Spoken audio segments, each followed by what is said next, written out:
जब से ईरान पर अमेरिका का हमला होने की बातें हो रही हैं, तब से पाकिस्तान भयंकर टेंशन में। मुनीर फंसा हुआ है कि ईरान पर अगर अमेरिका टूट पड़ेगा तो उसका क्या होगा, क्योंकि इधर पीएम मोदी खामोशी से पूरी नजर बनाकर रखे हुए हैं। नजर इस बात पर है कि ईरान और अमेरिका के बीच युद्ध कब शुरू होने वाला है। अगर यह युद्ध शुरू हो गया तो फिर क्या रूस और चीन भी इसमें कूद जाएंगे, या फिर दोनों बाहर से देखेंगे? अगर दोनों कूदे तो पाकिस्तान चीन के साथ जाएगा या अमेरिका के साथ? पाकिस्तान का अलग तनाव यह है कि ऐसा ना हो कि अमेरिका ईरान के साथ भिड़ा रह जाए, इधर जो है ऑपरेशन सिंदूर पार्ट 2 ना कर दे मोदी। फिलहाल हालात तेजी से बदल रहे हैं। ट्रंप ने ईरान के लिए फाइनल प्लान बना लिया है। ईरान के अलावा एक और देश ट्रंप के निशाने पर है। उधर ईरान ने भी डिफेंस लाइन तैयार कर ली है। खमनेई ने अपने सबसे खूंखार कमांडर को बुलाया है। इधर सऊदी अरब ने भी ट्रंप को आंखें दिखानी शुरू कर दी है। यानी सब अपनी अपनी बंदूकें निकालकर बैठे। लेकिन सवाल यह है कि पहली गोली चलाएगा कौन? दुनिया बारूद के ढेर पर बैठी हुई है। क्या ट्रंप की जिद विश्व युद्ध करवाएगी? क्योंकि अमेरिकी हमले के जवाब में ईरान भी भयंकर तबाही मचा सकता है। यह सब आपको बताऊंगा, लेकिन पहले जो बवाल मचा हुआ है भाई, उसका ट्रेलर तो देखिए। कल ही कहा जा रहा था कि 24 घंटे में ट्रंप ईरान पर बम बरसाना शुरू कर देंगे, और आज आप ये देखिए कि अमेरिका ने अपना युद्धपोत यूएसएस अब्राहम लिंकन को मिडिल ईस्ट की तरफ रवाना कर दिया है। यूएसएस अब्राहम लिंकन एक हफ्ते के अंदर मिडिल ईस्ट पहुंच जाएगा, जो अभी तक साउथ चाइना सी पर तैनात था। यूएसएस अब्राहम लिंकन किसी भी सेना को तबाह करने वाली क्षमता वाला स्ट्राइक ग्रुप है। बताया जा रहा है कि ट्रंप के पास ईरान को 50 ठिकानों की हिट लिस्ट है। यानी ट्रंप पूरा मूड बना चुके हैं कि ईरान के खिलाफ एक्शन लेना है। अब उसकी ग्रेविटी क्या होगी, इंटेंसिटी कितनी होगी, इसी को लेकर दुनिया तनाव में। अमेरिकी रक्षा मंत्रालय के सूत्रों के हवाले से खबर है कि अमेरिका यूएसएस अब्राहम लिंकन के फारस की खाड़ी में पोजीशन लेने का इंतजार कर रहा है। 22 जनवरी तक यूएसएस अब्राहम लिंकन फारस की खाड़ी या ओमान की खाड़ी पहुंच सकता है। इसी दिन ईरान के परमाणु और सरकारी ठिकानों पर अमेरिका हमला कर सकता है। यूएसएस अब्राहम लिंकन अमेरिका के कैरियर स्ट्राइक ग्रुप 3 CSG-3 का हिस्सा है। इसमें एक न्यूक्लियर पावर्ड एयरक्राफ्ट कैरियर के साथ कई युद्धपोत और पनडुब्बियां शामिल हैं। यानी ट्रंप की पूरी तैयारी के साथ ईरान के खिलाफ एक्शन की प्लानिंग चल रही है। अमेरिका के हमलों की आशंका को देखते हुए ईरान ने अपना एयर स्पेस भी बंद कर दिया है। ये तस्वीरें आप देखिए, ईरान के मैप के ऊपर नाम मात्र के जहाज दिख रहे हैं, बाकी पूरे एयर स्पेस में सन्नाटा है। कोई फ्लाइट ना तो उड़ रही है, ना ही लैंड हो रही है। देख रहे हैं, पूरा बीच में सन्नाटा पस रहा है। कोई दाहिने से निकल जा रहा है, कोई बाएं से निकल जा रहा है। ईरान के ऊपर से कोई उड़ ही नहीं रहा है। ये इस वक्त ईरान को लेकर खौफ चल रहा है, क्योंकि उसने एयर स्पेस भी बंद किया हुआ है। ईरान में प्रोटेस्ट अलग चल रहे हैं अभी भी, जिसे अमेरिका खुला समर्थन दे रहा है। प्रोटेस्ट को दबाने के लिए ईरान में इरफान सुल्तानी नाम के प्रदर्शनकारी को फांसी देने का ऐलान हुआ था, जिस पर ट्रंप ने धमकी दी थी कि अगर उसको कुछ हुआ तो भाई बहुत खतरनाक अंजाम होगा। अब खबर आ रही है कि ईरान ने इरफान सुल्तानी की फांसी रोक दी है। सवाल है कि ट्रंप की धमकी की वजह से हुआ या ईरान ने खुद ही इरफान की फांसी टाली है, क्योंकि ईरान की तरफ से कहा जा रहा है कि इरफान पर आंतरिक सुरक्षा के खिलाफ साजिश का आरोप लगा है। ईरान के कानून के मुताबिक इन आरोपों पर फांसी की सजा नहीं दी जाती। ईरान ने इरफान सुल्तानी को फांसी की सजा देने की खबरों का खंडन किया। ईरान की न्यायपालिका ने भी सुल्तानी को फांसी की सजा मिलने की खबरों का खंडन कर दिया। उधर ट्रंप दावा कर रहे हैं कि उनकी धमकी के बाद सुल्तानी की फांसी रुकी है और ईरान में प्रदर्शनकारियों की हत्याएं भी रुक गई। सुनिए ट्रंप को। We've been told that the killing in Iran is stopping. It's stopped. It's stopping, and there's no plan for executions or an execution or executions. So I've been told that a good authority. We'll find out about it. Irfan की फांसी टलने को Trump अपनी जीत मान रहे हैं, तो वहीं Iran का कहना है कि फांसी की खबर ही गलत फैलाई थी भाई, हम फांसी देने ही वाले नहीं थे। यानी ईरान ट्रंप की धमकियों के असर की बात खारिज करता है। यही तनाव बरकरार है और अब तो ईरान ने ट्रंप की ऐसी तस्वीर शेयर कर दी है जिससे ट्रंप और भड़क गए। दरअसल ईरान के सरकारी टेलीविजन ने ट्रंप पर गोली चलने वाली तस्वीर शेयर की। पिछले साल ट्रंप पर जानलेवा हमला हुआ था, जिसमें ट्रंप के कान को छूकर गोली निकल गई, याद ही होगा। ईरान के सरकारी मीडिया पर ट्रंप की वही तस्वीर शेयर करने की बात दिखी और उसमें लिखा था कि अगली बार गोली का निशाना नहीं चूकेगा।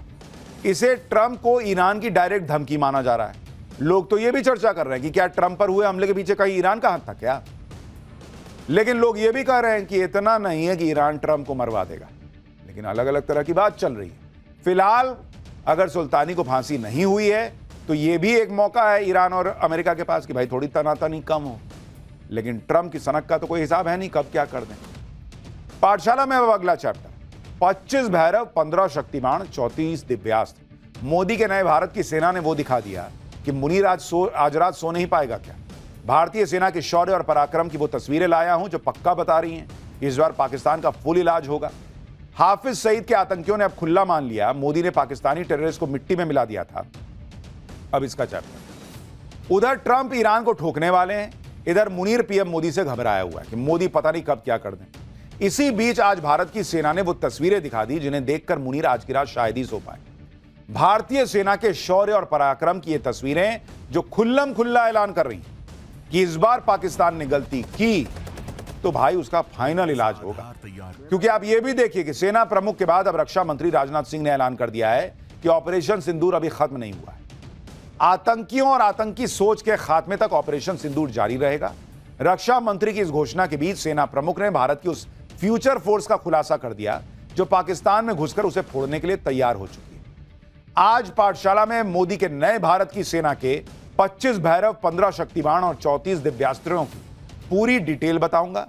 वो तस्वीरें दिखाऊंगा जो मुनीर के पैरों के नीचे से जमीन खींच लेंगी। मुनीर क्यों ऐसा हड़बड़ा गया है कि उसका अपनी सेना से भरोसा उठ गया है। वो उन आतंकियों की मदद लेने पहुंच गया है जिन्होंने अब खुला मान लिया है कि भाई ऑपरेशन सिंदूर में पीएम मोदी ने पाकिस्तान के टेररिस्ट को मिट्टी में मिला दिया था। आज जयपुर में आर्मी डे परेड हुई और इसमें भारत की सेना की वो तस्वीरें दिखी जिसकी धमक जयपुर से 1100 किलोमीटर दूर पाकिस्तान के रावलपिंडी तक पहुंच गई। रावलपिंडी में पाकिस्तानी सेना के हेडक्वार्टर में बैठे मुनीर का बीपी हाई हो रहा हो। आप ये तस्वीरें पहली बार आर्मी डे परेड में शामिल हुई भैरव बटालियन की देख रहे हैं। ऑपरेशन सिंदूर में भारत की सेना ने जो धमाल किया वो तो सिर्फ ट्रेलर था कि भारत ने जमीन, आसमान और समंदर कहीं भी आने वाले दुश्मन को घुटनों पर लाने की फुल तैयारी कर ली है। प्रधानमंत्री मोदी के विजन पर इंडियन आर्मी को मेड इन इंडिया मुहिम के तहत फ्यूचरिस्टिक बनाया गया। इसका खुलासा आज आर्मी चीफ ने भी किया। आर्मी चीफ सेना के फ्यूचर प्लान को लेकर बता रहे थे कि दुश्मनों पर एक्शन के लिए सेना में Bhairav battalion, Shaktiban regiment, Divyastra regiment और अश्विनी प्लाटून जैसी फ्यूचरिस्टिक यूनिट्स तैयार हो रही। अब तक 25 भैरव बटालियन सेना का हिस्सा बन चुकी हैं बॉस, जिन्हें पाकिस्तान और चीन की सीमा पर तैनात भी कर दिया गया है। भैरव बटालियन में सेना के सबसे जांबाज कमांडोज को शामिल किया गया है। इसके साथ ही 15 शक्तिबाण बटालियन की भी शुरुआत में तैयारी की जा रही है। भविष्य में इनकी संख्या बढ़ाकर 26 करने की योजना है। शक्तिबाण सेना की रॉकेट और मिसाइल रेजिमेंट्स हैं। साथ ही 34 दिव्यास्त्र बैटरीज को भी सेना के लिए तैयार किया जा रहा है। दिव्यास्त्र बैटरीज में ड्रोन और दूसरी मॉडर्न वॉरफेयर की आर्टिलरी को शामिल किया गया है।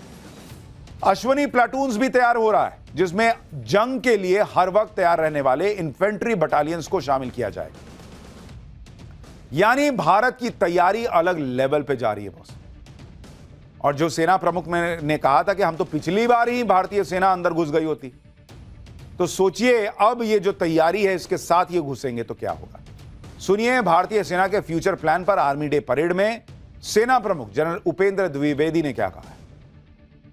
पिछले कुछ वर्षों में भारतीय सेना की सोच में एक स्पष्ट बदलाव आया है। हम केवल वर्तमान चुनौतियों पर ही नहीं बल्कि भविष्यों के युद्धों की तैयारी में भी गंभीरता से काम कर रहे हैं।